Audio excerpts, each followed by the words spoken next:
Hello, my name is Mordred Viking, and I'd like to welcome you to this stream of Stellaris. This is the Nemesis expansion, and we are the Vinlandic Colonies, led by Jarl Grand Marshal. Of course, I'd forgotten about that.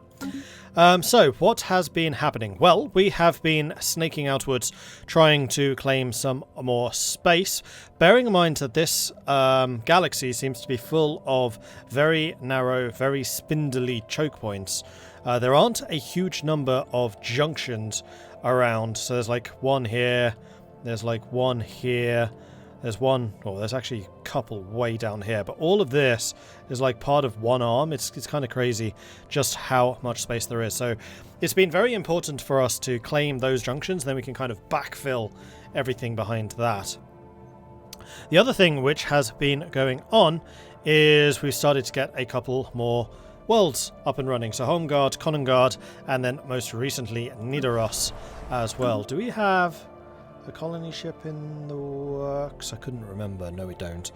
And are there any other planets that we could go and colonize? Let's sort this by quality. So we've got Lindanese 2, which is an Alpine Wild, which is down here, which we can connect to.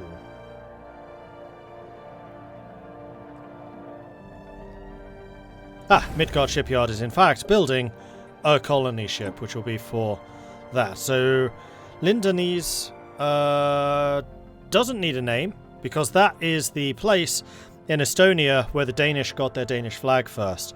I remember that. That is a name that we actually set. So that is going to be our next colony. Then after that, there are a couple of Arctic worlds, all relatively small, which we can consider.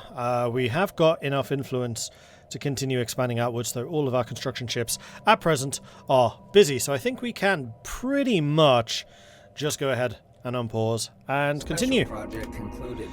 Crystal Codex, the holographic data documents the terms and conditions for a trilateral trade treaty between the three major alien powers that once dominated this quadrant of the galaxy. Context deludes us and the details are meaningless, but Science Officer Ramsword feels that this find will prove invaluable to improving our own ability to communicate with alien forces. Fascinating. And yes, hello everyone, Luftwaffle, OD, Silver Knight, how are you all doing? And everyone else, of course. Hope you're having a great time so far. Special project completed. After many weeks of study, our expert linguists have unearthed the meaning behind the documents found on Chondo 1. The documents were philosophical ponderings by a famous scholar, only referred to as Talisa the Teller of Tales. Her teachings have provided us with much insight in how to better gain political results via applying different states of mind and use larger scale questions as a focus for reform. Which allows us Master's Teaching Philosophical Mindset Empire Edict. What is that? Oh wow, we have a whole bunch of these available now. There it is. Research speed, society plus 10, leader pool size plus 1, lasts for 12 years, but will cost us 95 influence, and I'm not entirely convinced that's worth doing just yet. No, I think we'll hold off.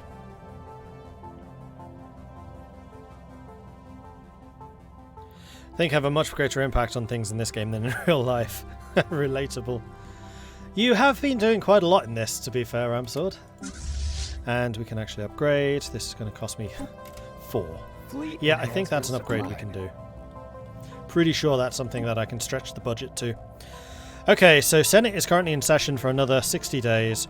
I wanted to take a look at what is actually on the floor. So everyone except for us are currently supporting the Readied Shield. So this is going to increase everybody's naval capacity, is going to increase ship upkeep, and is going to derive more diplomatic weight from fleet power.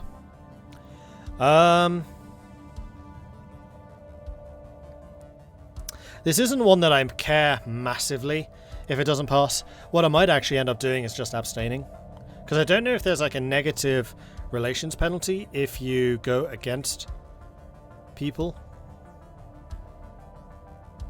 So I think we're just going to go ahead and abstain.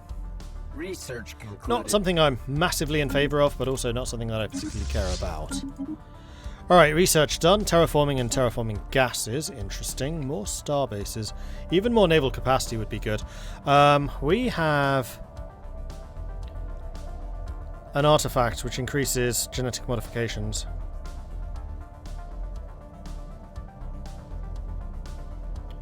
Ecological adaptation allows us to terraform inhabited planets. That is a very expensive technology, but it's also quite a powerful one.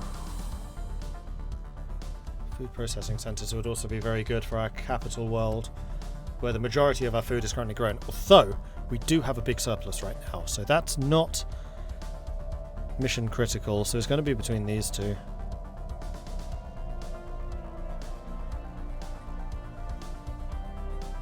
I think I'm going to go with the gene modification.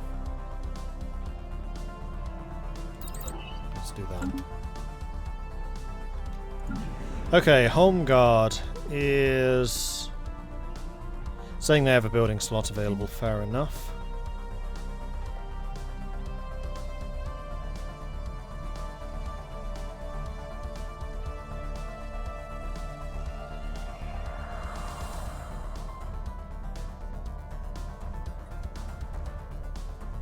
I mean, you may as well get a civilian industry going just so we can get a source of consumer goods produced here. This is otherwise a Gaia world, which is going to be just mining. Yeah, you know what? Civilian industry. Let's go ahead and establish one of those here. Survey concluded. Although, that being said, hold on. We don't have a Sanctuary of Repose yet.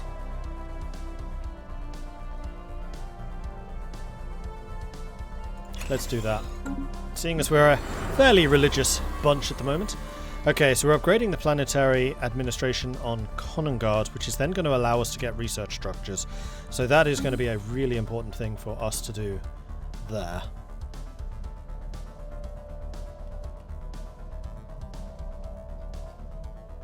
Meanwhile, everything else is just kind of happening.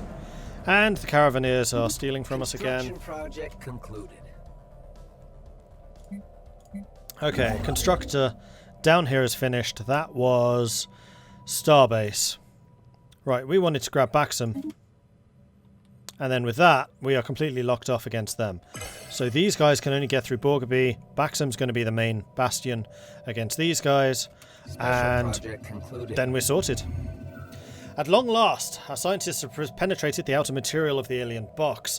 The box holds 3 small liquid-filled vials, one red, one blue, one green. The liquids are less alien than the container, and our scientists have identified them as primed gene modification mediums. For reasons beyond our understanding, the solutions are quickly deteriorating outside the alien container. There should be enough time to synthesize and apply one of them to our species. It has been confirmed that effects would be positive, but exactly how remains to be seen. So we can have the red, green, or blue, or we can just sell them. Now, considering that we are already working on genetic modification technology, I don't think we should sell these. I think that we should definitely do one of the above. Green feels hostile. Sorry, red feels hostile, green feels rural agricultural, and blue is probably commercial. Something like that. Or red is aggressive, rather. So, blue-green feels a bit more like what we have been doing so far. Because we haven't been hugely aggressive. Like, we had the one war against that nation to make them a puppet, but that's mostly because they were pissing us off. As in, they kept on saber rattling and we eventually just called their bluff and swatted them. But otherwise, we've not been on the offensive. Like, we could be going up against the Sandar Raveners, and so far we haven't. Although, we probably should at some point. Yeah, I could really go any of these 3, so I'm not going to do sell them, because I don't think that is really what we would do. But I'm going to go ahead and create a poll for the other 3 colours, and then we will make a decision. Which colour? Spelt correctly. And then we've got red, green, and blue. Red, green, blue. 1 minute vote, and get your votes in. Vote, vote, vote. What should we go for? Red, green, or blue?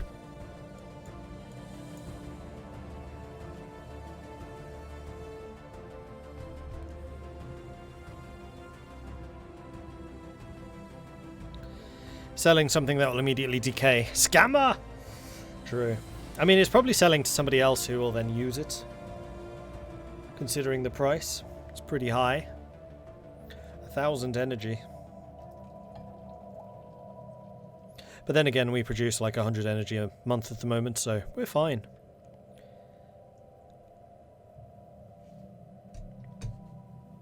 Shepherd, thank you very much for the follow. Welcome to the channel. Good to have you joining us.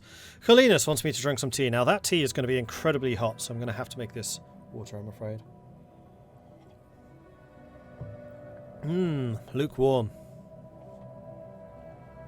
Okay, results are in.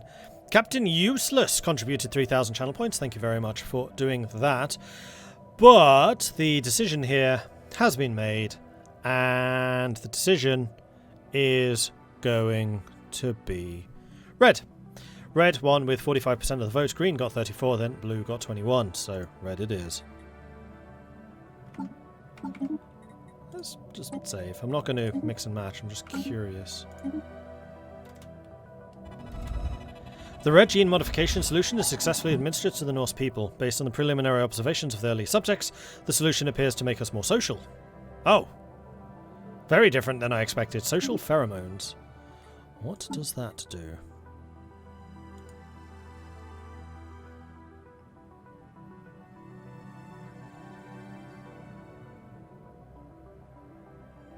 That's pop housing usage, isn't it?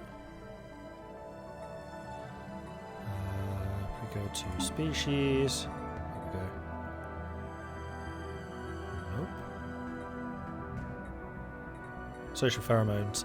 Yep, pop housing usage. And it converted absolutely everyone. It's essentially a cool cologne. Yeah, pretty much. System survey concluded. For now, just keep exploring. Survey concluded.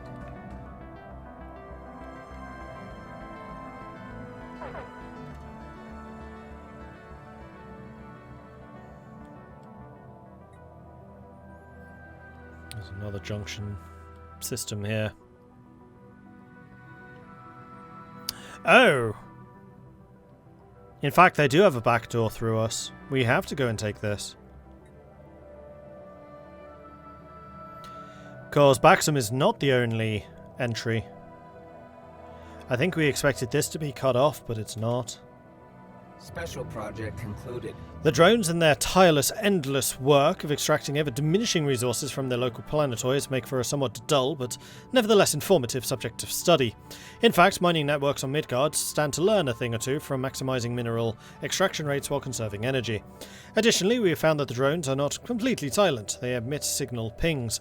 They're extremely infrequently and at a wavelength hard to isolate from the background noise. If there is anyone left to receive these pings, may be a mystery for another time. So we can gain Drone Destroyer, which allows us more damage, or Fascinating, which will give us more mining station output. We're definitely going to go for the output because we really need minerals. And that is a very large ocean world. Survey concluded. And Tiber Wolf has now finished the system surveys. I think...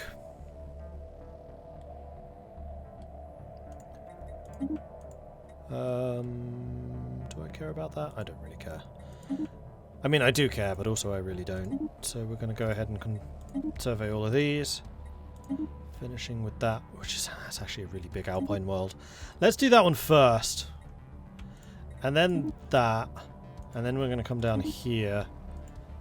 And then here. Here. And here! Okay, that should keep you busy. Construction project concluded. Governor Jepsa has become adaptable. Okay, cool. Constructor finished. Right, so we've taken Baxham, so now I think what we need to do is start moving our way up this path so that we can get that junction. Upon closer examination, the smashed droid found on the surface of 2940009 appear to originate from two distinct cultures. Technologically, the droids must have been evenly matched when they're still functional, but there are many subtle differences that would hint at different design origins. Curious.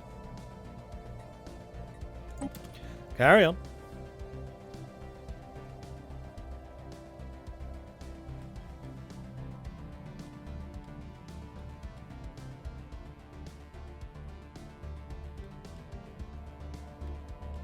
System survey concluded.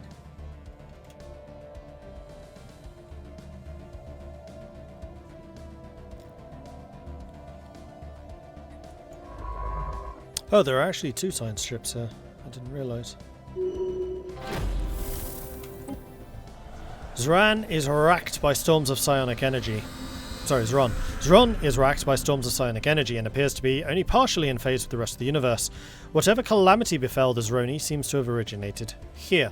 Like all of the previous colonies, it is devoid of Zroni but is teeming with crystalline signals. Given this much signal noise on top of the strange atmospheric conditions, it may take some time for us to locate any useful information. Go ahead and investigate. It's fine. Okay, so Council is not in session. Next up we have got cooperative research channels. This will increase diplomatic weight from technology, which is great for us because we make tons of tech. It's going to increase research station output, which is great for us because we make tons of tech. And it's going to increase starbase upkeep, which isn't so great for us, but I think we can still absorb the cost. Meanwhile, we have now gotten research complexes. We could, and probably should, get physics research, seeing as this is one we've actually already started, so go ahead.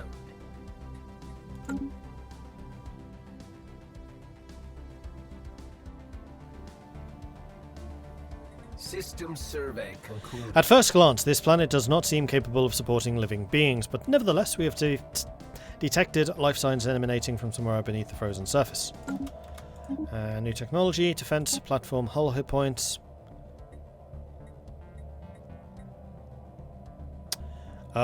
Oh, habitats. Habitats are a really big deal.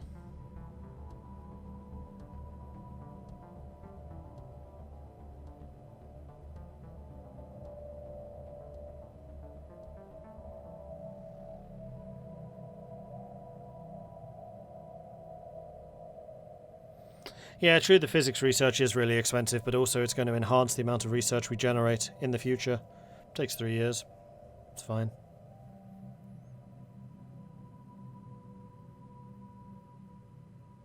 That's more than 3 years, isn't it? 36 months. That's like 6 years. What were the other options? Because you're right, that is very, very expensive. I hadn't realised just how expensive that was.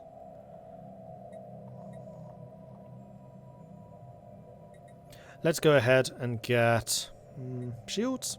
Shields. I know we can get advanced shields as well, but it always feels weird when you just skip one because I don't know if that blocks anything else. I'm going to go for habitat. It is going to be a more expensive one, but getting habitats set up would be pretty amazing. We may as well push forwards and just survey up here if we can.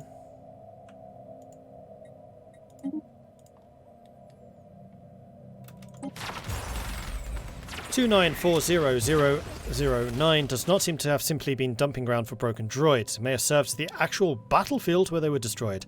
The many layers of debris suggest a series of very intense battles waged intermittently between the better part of 2 centuries. Exactly why two interstellar powers would commit such vast resources towards waging a massive ground war on a small and unremarkable asteroid remains an unanswered question. Curious. Very curious. Research concluded. Am I playing the new update? I am. Have I noticed a lack of megastructures? Haven't explored enough to say. Right. And also, I don't really have anything to compare it to because I haven't played this game in years. So, Hollow Temple? Ah, this is an upgrade of the temple? Yes. It's not an upgrade of the Death Cult temple thing.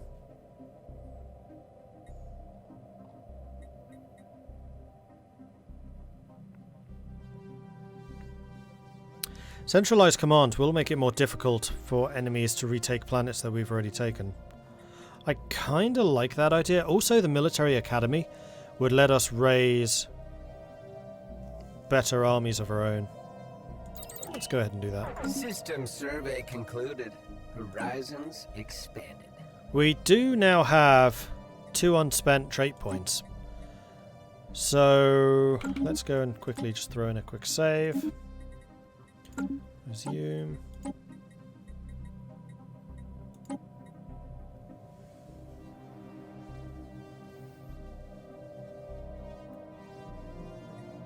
So at the moment we don't have anything really negative. There are a couple of things which I think would work really well. Getting Venerable would be amazing. I mean, getting Enduring would be good, because remember, our leaders are ridiculous.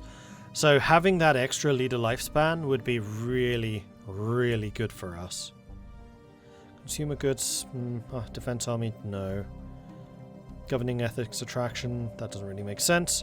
Charismatic, communal. I mean, if we got if we got communal and whatever that other one was called,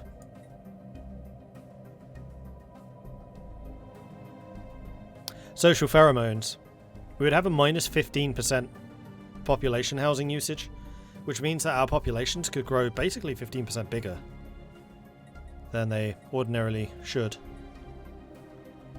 Strong, docile, traditional.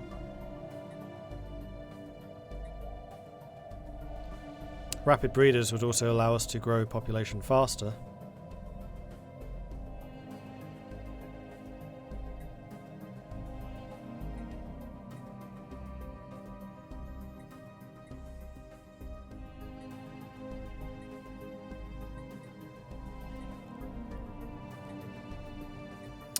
Okay, so we could, if we wanted to, conformist.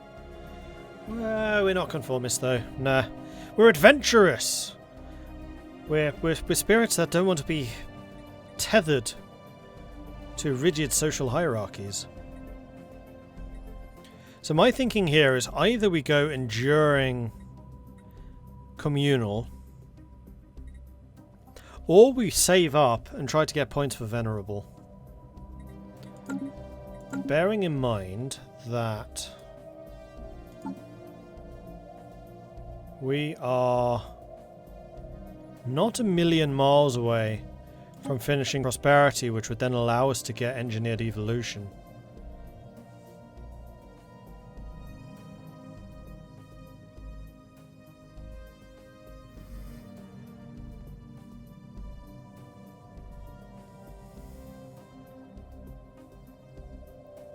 Because it does definitely seem that we are pushing quite heavily on the genetic research stuff.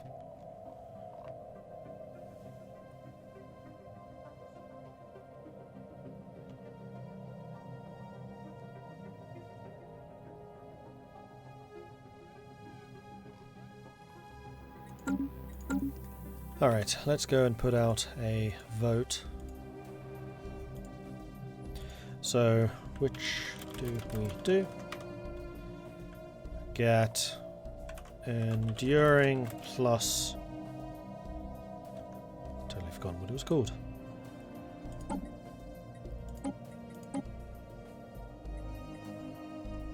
Communal.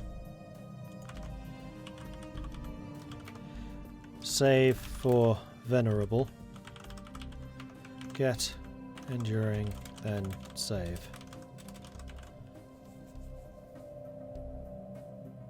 Now, I don't know if you have enduring, if that's going to reduce the cost for venerable. It might. In fact, that's the kind of information I don't mind being spoiled. So if anyone knows the answer to that, if we get enduring, does that make venerable cheaper? Thinking of doing Bannerlord in the future, or am I waiting for more updates?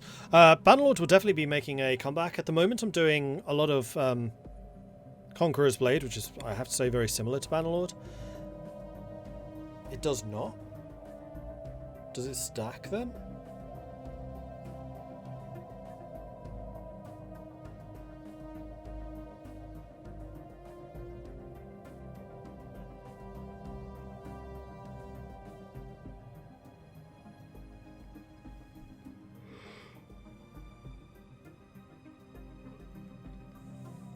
Yeah, it's one or the other.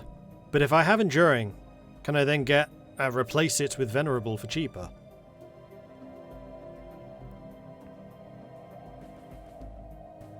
That's the crux of the question.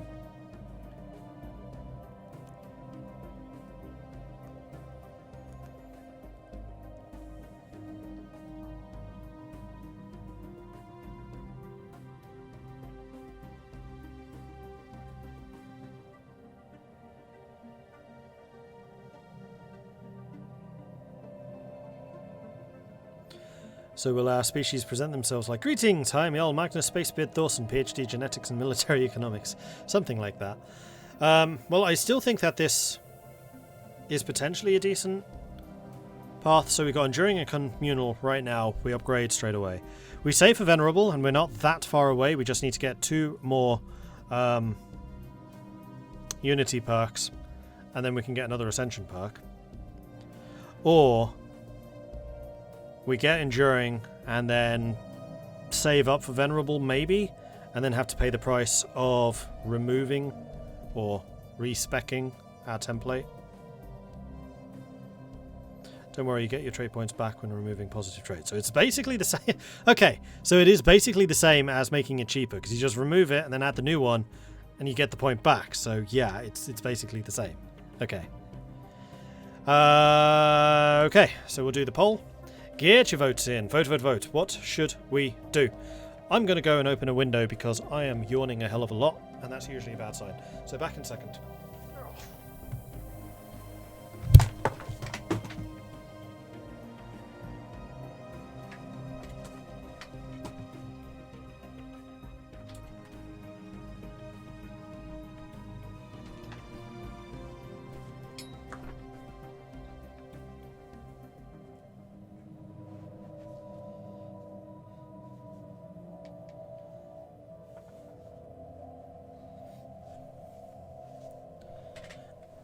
It's the second time today that's happened. I didn't catch it. It just fell off my desk and unplugged itself when it did so. Hopefully this is all still working. Raiding party! Sir Groogy, thank you very much for the raid. Welcome to the stream. Hello, hello, hello. And what were you just playing?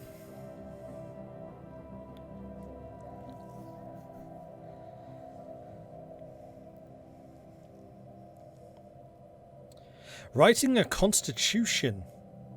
Okay. Now I'm curious. Charter for the Shadow Council in CK3. Interesting.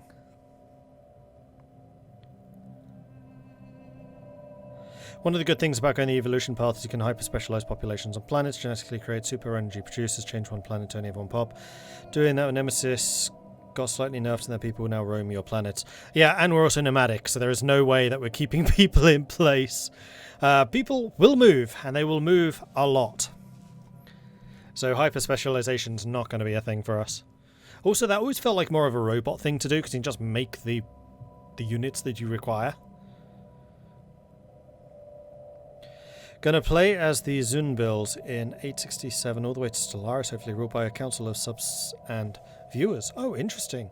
Okay, so you are doing like the Senate play again. Mega campaign, nice. I might have to try something like that. Especially now that we've got Varangian adventures, it'll be much more interesting, kind of seeding dynasties and then moving around the map like properly and then actually starting again in that new area. Which is something I did during the March of the Vikings campaign, which was awesome. That's like I have to say, March of the Vikings is basically a game style that I do, where you start in a province like Gotland, and then every couple of generations you move entire country, and then you give independence to the old stuff. So it is very similar to the Varangian adventure stuff. And doing that, we jumped from Gotland to Friesland, Holland, to Seville, to West Africa, to Ethiopia, to Sri Lanka, and then Myanmar, Burma. It was a really good game. I still need to convert that into EU4. I will at some point, probably. Took me like 2.5 hours to pick who to play and write the charter. Nice.